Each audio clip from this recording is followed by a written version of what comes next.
Universitas Sulawesi Barat. Kami datang ke sini dalam rangka melaksanakan tugas observasi kami pada mata kuliah pengembangan kurikulum di sekolah dasar. Sebelumnya, kami mengucapkan terima kasih banyak atas waktu dan kesediaan Bapak karena sudah menerima kami dan mengizinkan kami untuk melakukan observasi di sekolah ini. Tujuan kegiatan kedatangan kami hari ini adalah untuk menelaah dan menganalisis profil kurikulum di sekolah ini, Pak. Iya. Oke, baik. Pertanyaan pertama, di sekolah Bapak ini menggunakan kurikulum apa, Pak? Apakah masih menggunakan kurikulum K13 atau sudah beralih ke kurikulum Merdeka? Ya, sudah beralih ke kurikulum Merdeka. Terus bagaimana cara Bapak menerapkan kurikulum tersebut di sekolah ini, Pak? Sejak kapan kurikulum ini mulai digunakan di sekolah ini? Iya, untuk kurikulum Merdeka ini saya terapkan baru 1 tahun. Ya, baru 1 tahun. Kemarin saya di kelas 4, kemudian beralih ke kelas 6. Ya, baru berjalan 1 semester ini. Ya. Jadi untuk kurikulum Merdeka ini banyak hal yang masih saya pelajari lebih dalam lagi, karena mengingat saya baru di kurikulum Merdeka ini, mengenal kurikulum Merdeka. Gitu.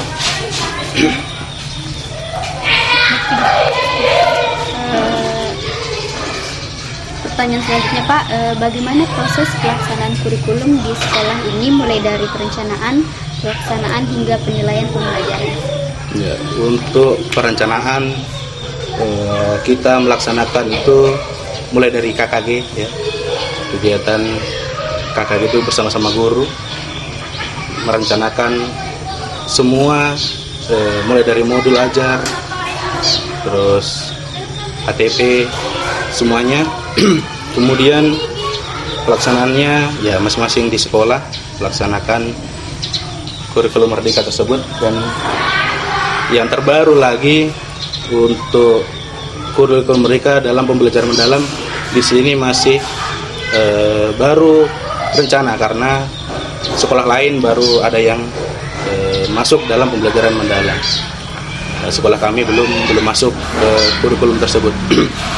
Kemudian untuk sistem penilaiannya ya hampir sama seperti sebelumnya.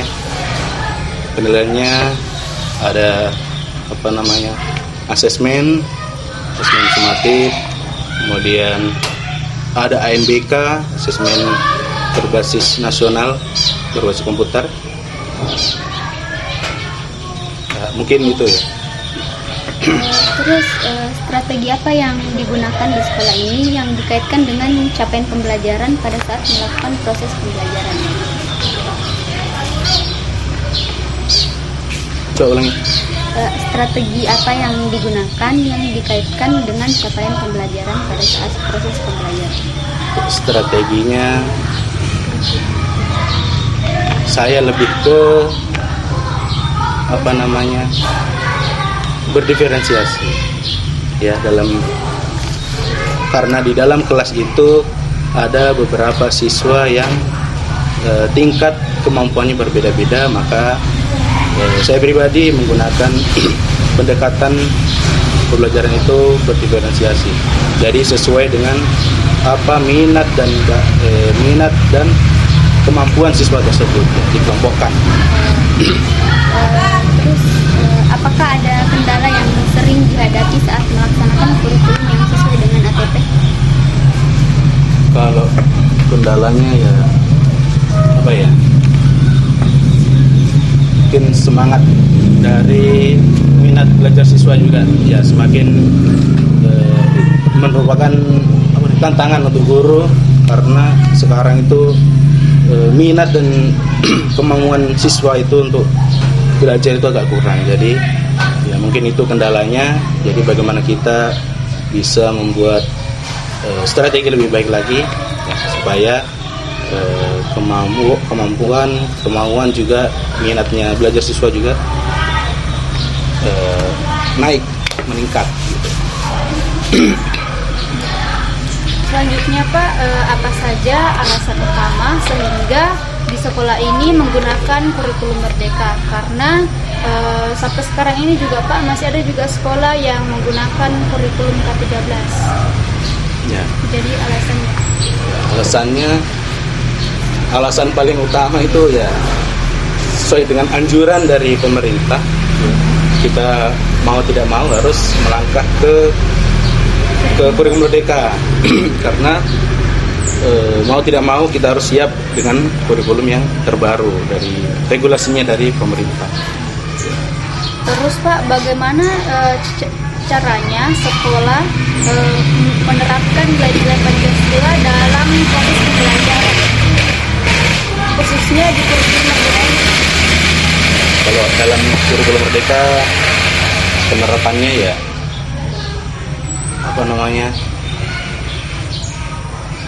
kita melakukan praktek-praktek ke siswa ya, memberikan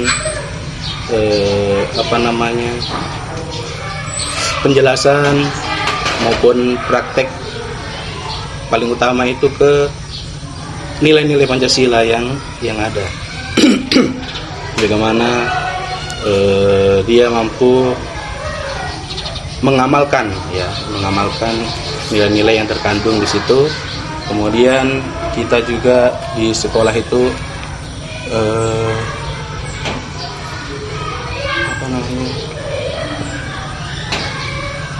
menyalurkan bakat dan minat siswa ya. Melalui kemarin ada P5 ataupun pengembangan bakat juga di sekolah. Terus Pak, apakah Bapak melihat ada perubahan atau perbedaan antara kurikulum K13 dan kurikulum merdeka Pak? Bisa dijelaskan Pak? Ya, kalau saya pribadi, saya belum pernah menginjak ke K13. Saya masuk itu langsung ke kurikulum merdeka ya. Kalau dilihat-lihat ya perbedaannya sangat drastis ya. Karena lebih ke karakter siswa ini. P5 kurikulum merdeka. Berarti siswa kita lebih memperhatikan ke siswa, membangkitkan siswa bagaimana belajarnya supaya mereka bisa berpikir kritis, kreatif ya gitu. Kalau saya pribadi. Izin sebentar Pak, izin enggak. Terus apa contoh kegiatan P5 yang pernah dilakukan di sekolah ini? Kemarin P5 yang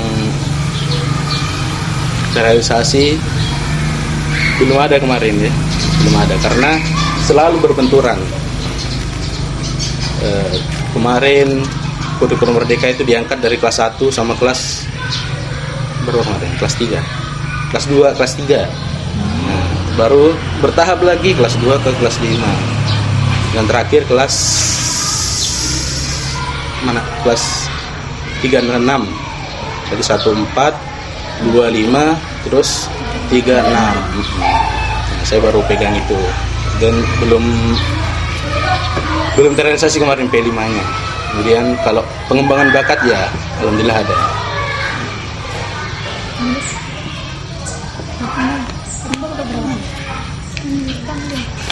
Nah, jadi Pak, prinsip apa yang Bapak gunakan di sekolah ini dalam proses pembelajaran yang sesuai dengan kurikulum merdeka? Prinsip.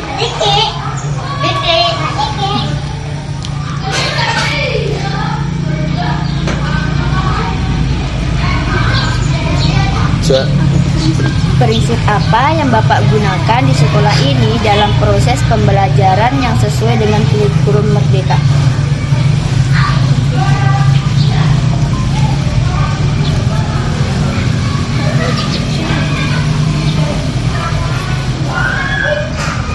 Next dulu.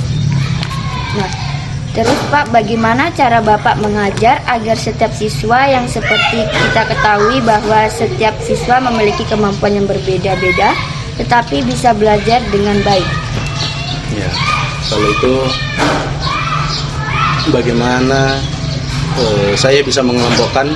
Awalnya saya melakukan asesmen sebelum masuk dalam pembelajaran, kemudian mengelompokkan sesuai dengan apa minat dan kemampuan siswa tersebut. Ya, kemampuannya misal mereka terkelompok dalam kelompok visual atau kinestetik dan atau auditory. Ya. Saya mengelompokkan ke 3 kelompok untuk melaksanakan pembelajaran berdiferensiasi. Jadi bagaimana cara Bapak membuat pelajaran ini jadi penting dan dapat dengan mudah dipahami oleh anak SD sehingga tidak terasa sia-sia? Bagaimana saya memberikan pelajaran kepada siswa dengan memberikan contoh real, ya. Memberikan contoh real bagaimana nanti kedepannya bisa dipakai ke kehidupan nanti bermasyarakat misalnya. Kemudian saat saya menjelaskan juga memberikan contoh-contoh ataupun dalam melakukan pembelajaran itu tidak serta-merta hanya dengan strategi ceramah saja, melainkan dengan tanya jawab, bagaimana, apakah ada pengalaman dari siswa yang bisa kita selesaikan bersama.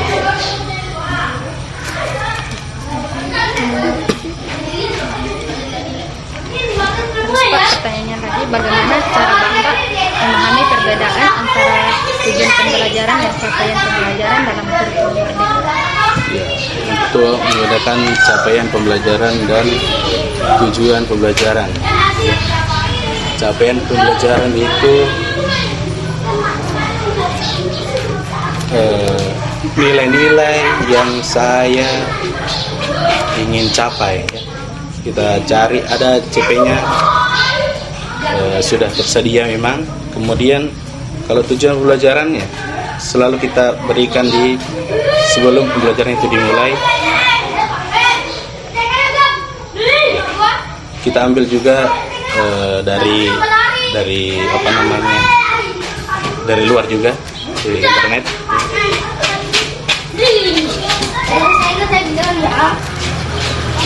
Pak, bagaimana Bapak tahu kalau bahwa siswa tersebut sudah berhasil mencapai target belajar? Nah, caranya supaya kita tahu bahwa anak itu sudah mencapai target belajarnya, ya dengan melakukan asesmen nanti di akhir sumatif, ataupun kita bisa lihat nanti saat ulangan atau semester ya. Semester kita bisa tahu bagaimana pembelajaran yang sudah kita berikan tadi, yang kemarin-kemarin sudah dimengerti atau belum. Ya, apakah target belajar yang ada sudah cocok sesuai dengan kemampuan peserta didik di kelas? Ya, kalau masalah cocoknya target,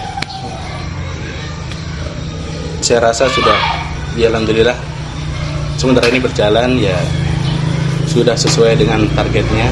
Siswa gampang mengerti, mudah mengerti sekarang ya. Pak, apakah Bapak menggunakan dokumen capaian pembelajaran sebagai acuan dalam menyusun tujuan pembelajaran? Iya, saya menyusun juga tujuan pembelajarannya dari dokumennya sesuai dengan aturan.